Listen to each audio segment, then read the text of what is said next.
المحطة الكبرى في البطولة، أفضل فريقين وجه لوجه في النهائي الكبير.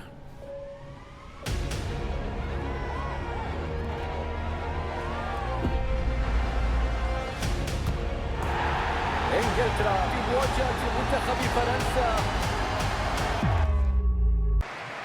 ولا مع تشكيلة المنتخب الإنجليزي. بيكفورد في حراسة المرمى، جون ستونز يلعب بجوار ماغواير في الخط الخلفي، بيلينغهام سيبدأ بجانب ديكلان رايس في وسط الملعب، وفي الأمام هاري كين يقود خط الهجوم.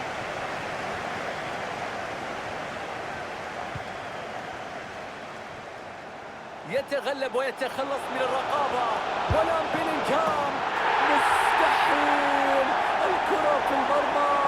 يا الله على الفرحة، الهدف الأول في نهائي المونديال يجعل الأجواء مشتعلة الآن.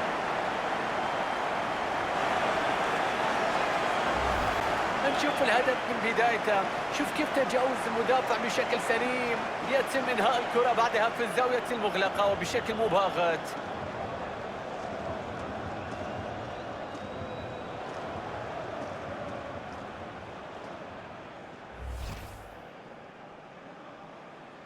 كرة قائمة بعد هذا التصدي،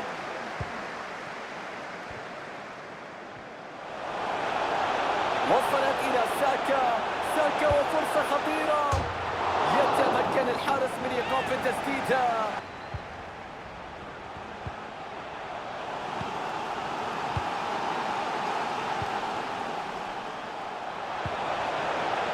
الآن مع بيلينغهام، والآن مع ساكا،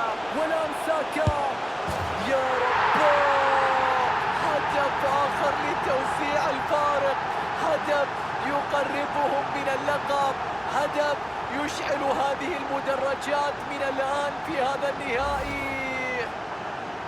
إعادة للهدف اللي جاء من هجمة مرتدة، والنهاية اللي كان سهل جدا بالتأكيد لأنه قريب من المرمى ومتمركز بتمركز يساعد كيمبيمبي في استعادة الكرة.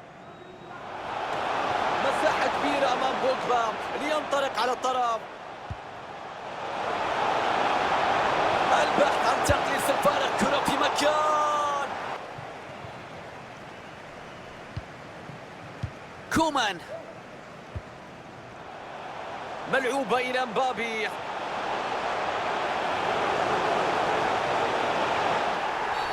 ركلة جزاء تحتسب في هذه اللحظات، فرصة متاحة لتقليص النتيجة وإشعال المباراة من جديد.